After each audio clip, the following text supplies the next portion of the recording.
Complaint చేసినారు. నిన్ననేమో మాదాపూర్లో చందు నాయక్ తండాలో ప్రభుత్వ పాఠశాలలో మధ్యాహ్న భోజనంలో కలుషిత ఆహారం పెట్టడం వల్ల దాదాపు 43 మంది పిల్లలు కొండాపూర్ ప్రభుత్వ ఆసుపత్రిలో మంచాల మీద ఉన్నారు. ఈరోజు చూస్తేనేమో బాగ్లింగంపల్లిలో ముషీరాబాద్ నియోజకవర్గము బాగ్లింగంపల్లిలో ఉన్న మైనారిటీ గురుకుల పాఠశాల విద్యార్థులు కలుషిత ఆహారం తిని దాదాపు 90 మంది ఆసుపత్రుల్లో పాలయ్యారు. కొంతమంది నీలోఫర్ హాస్పిటల్లో ఉన్నారు, కొంతమంది కింగ్ కోటి ఆసుపత్రుల్లో ఉన్నారు, ఇంకా కొంతమంది ప్రైవేట్ ఆసుపత్రులకు వెళ్లారు. ఇలా ఎక్కడ చూసినా పిల్లలు ఆసుపత్రుల పాలవుతున్నటువంటి పరిస్థితి ఉన్నది. రేవంత్ రెడ్డి ఏమో విజన్ 2047 అని డబ్బా కొట్టుకుంటుండు, సంకలు గుద్దుకుంటుండు. ఇది విజన్ 2047 కాదు, పాయిజన్ 2047 అయిపోయింది. ఇది విజన్ 2047 కాదు, పాయిజన్ 2047. ఎందుకంటే ప్రతిరోజు రాష్ట్రంలో ఏదో ఒక మూలల కలుషిత ఆహారంతో మంచాల మీద పడ్డ పిల్లలే కనబడతా ఉన్నారు. పాయిజన్ తో ఇవాళ పిల్లలు ఆసుపత్రుల పాలవుతున్నారు. ఇప్పుడు గౌరవ ఎమ్మెల్యేలు నేను కొంతమందిని పరామర్శిస్తే మంచిగా అయినాక మరి ఏడికి బిడ్డ అంటే నేను పోను, హాస్టల్కి పోను ఇంటికే పోతా అంటారు పిల్లలు. నేను ఇంటికే పోతా, ఇక పోను గవర్నమెంట్ హాస్టల్కు అని పిల్లలు వణుకుతున్నారు, భయపడుతున్నారు. రేవంత్ రెడ్డి గారు నువ్వు తెలంగాణ రైజింగ్ అని డబ్బులు కొడుతున్నావు.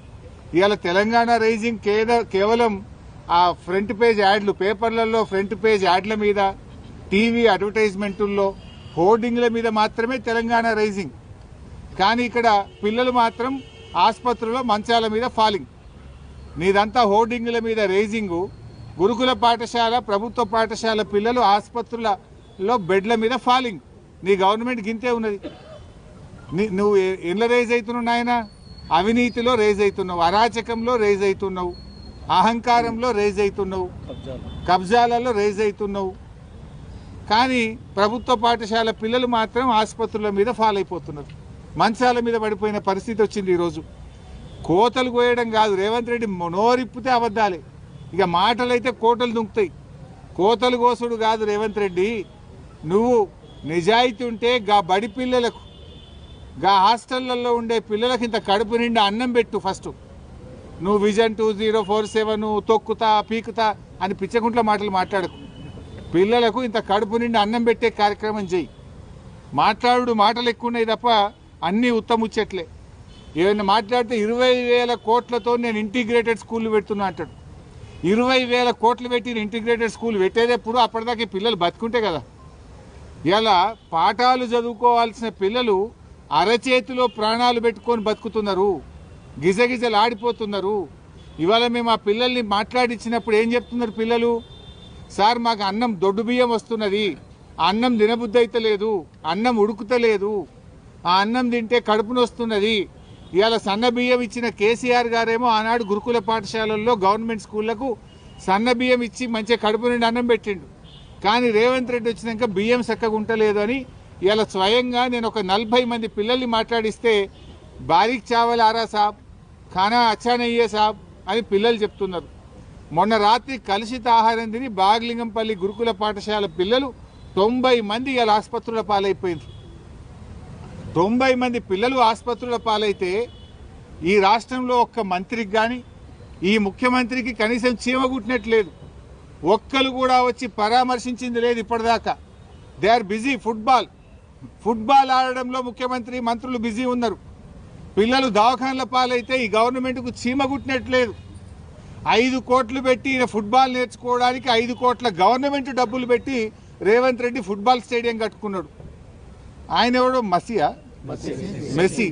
ఆ మెస్సీ వస్తాడట. మెస్సీతో ఫుట్బాల్ ఆడడానికి ఈ మేస్త్రి ఫుట్బాల్ ఆడడానికి సింగరేణి పైసలు, బడా కంపెనీల మీద ఒత్తిడి పెట్టి 100 కోట్ల రూపాయలు ఖర్చు పెట్టి ఈయన ఫుట్బాల్ షోకు తీర్చుకుంటుండు.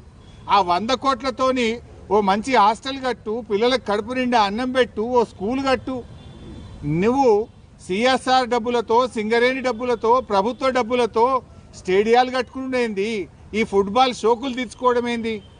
ఇవాళ అక్కడ కొండాపూర్ హాస్పిటల్లో పిల్లలు ఉన్నారు, అదేదో ఒక ప్రైవేట్ ఆసుపత్రుల్లో పిల్లలు ఉన్నారు, నీలోఫర్లో పిల్లలు ఉన్నారు, కోటి ఆసుపత్రిలో మంచాల మీద పిల్లలు ఉన్నారు. ఇలా హైదరాబాద్ నడిబొడ్డున హైదరాబాద్లోనే ఈ పరిస్థితి ఉంటే ఇక జిల్లాలో ఏం పరిస్థితి ఉంది? ఇలా మంత్రులు ముఖ్యమంత్రి అందరు హైదరాబాద్లో ఉన్నారు. ఈ పిల్లల్ని వచ్చి చూడడానికి మీకు టైం దొరకలేదా? మీకు ఎంతసేపు ఫుట్బాల్ ఆడడానికి నీ షోకులకే టైం సరిపోతలేదు, నీ కబ్జాలకు నీ కమిషన్లకే నీకు టైం సరిపోతలేదు. పిల్లల్ని ఆడబట్టించుకుంటున్నావు నువ్వు. ఈ రోజు వరకు హైదరాబాద్లో ఆసుపత్రుల్లో పిల్లలు మంచాల మీద ఉంటే ఒక్క మంత్రి కానీ ముఖ్యమంత్రి కానీ వచ్చి పరామర్శించాల్సిన బాధ్యత లేదా? 61 సార్లు ఢిల్లీ వేయండి ముఖ్యమంత్రి, 61 సార్లు ఢిల్లీ పోవడానికి టైం ఉంటుంది, నువ్వు పోయి ఫుట్బాల్ ఆడడానికి నీకు టైం ఉంటుంది. కానీ ఈ పిల్లల్ని పరామర్శించడానికి, ఈ పిల్లలకు ఏం జరిగిందో తెలుసుకోవడానికి రేవంత్ రెడ్డి నీకు టైం లేదా అని నేను అడుగుతా ఉన్నా. ఇవాళ నువ్వు ఈ పిల్లల పాలిట పాయిజన్ 2047గా మారిపోయినావు. పిల్లల పాలిట పాయిజన్ 2047గా మారిపోయినావు. మాటల్లో గతంలో కూడా పోయిన సంవత్సరం కూడా ఇట్లే ఫుడ్ పాయిజన్ అయింది. అప్పుడు బీఆర్ఎస్ పార్టీ మేము మా పార్టీ ఆధ్వర్యంలో గురుకులాల బాట పట్టినాం, ముఖ్యమంత్రి మీద ప్రభుత్వం మీద ఒత్తిడి పెంచినాం. అప్పుడు రేవంత్ రెడ్డి అప్పుడు మెల్లగా లేచిండు, కుంభకర్ణుడు నిద్ర లేచినట్టు లేచి అప్పుడు ఏమన్నాడు, లేలే ఇక ఇప్పటి నుంచి అంత గ్రీన్ ఛానల్ పైసలు ఇస్తా, కలెక్టర్లు అడిషనల్ కలెక్టర్లు రోజు హాస్టళ్లలో పోయి పంటరు, ఇక ఎక్కడ జరగది, జరిగితే తోలు తీస్తా అని మాట్లాడిండు. మరి మళ్ళీ ఎందుకు జరుగుతున్నది? నీ గ్రీన్ ఛానల్ ఏమైపోయింది? ఎందుకు మళ్ళీ రోజు ఫుడ్ పాయిజన్ జరుగుతున్నది?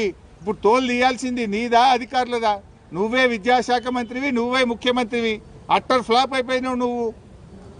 పోయిన సంవత్సరం ఇట్లే మాట్లాడినావు కదా, మళ్ళీ ఇప్పుడు ఎందుకు జరుగుతుంది అని నేను అడుగుతా ఉన్నా. ఇది ఎట్లుందంటే రేవంత్ రెడ్డి కథ వెనకటికి కూడా అన్నాడట, తినడానికి తిండి లేదు కానీ మీసాలకు సంపంగి నూనె అన్నాడట. ఇక పిల్లలకి ఇంత అన్నం పెట్టే తెలివి లేదు రేవంత్ రెడ్డికి. ఇక నేను 3 ట్రిలియన్ ఎకానమీ చేస్తా, నేను 2047 విజను, నేను ఫ్యూచర్ సిటీ కడతా. నీ సిటీ ఏందో నువ్వేందో, ముందు పిల్లలకి ఇంత కడుపు నిండి అన్నం పెట్టు. అరే పిల్లలు పోయి ఒక దిక్కు పోలీస్ స్టేషన్లో కంప్లైంట్ ఇస్తే సిగ్గుండాలి. నీ మీదనే కంప్లైంట్ ఇచ్చేది కదా, నువ్వే విద్యాశాఖ మంత్రివి, నువ్వే ముఖ్యమంత్రివి. ఈ పురుగులన్నం మాకొద్దని పోలీస్ స్టేషన్లో పిల్లలు పోయి ధర్నా చేస్తూ నువ్వు కేసు పెట్టమని ముఖ్యమంత్రి మీద. ఆడ పాపం షామీర్పేట గురుకులానికి మా బీఆర్ఎస్వి పిల్లలు పోతే వాళ్ళు ఏం చెప్తున్నారు, బాత్రూములు కడిగేటువంటి బ్రష్లతోని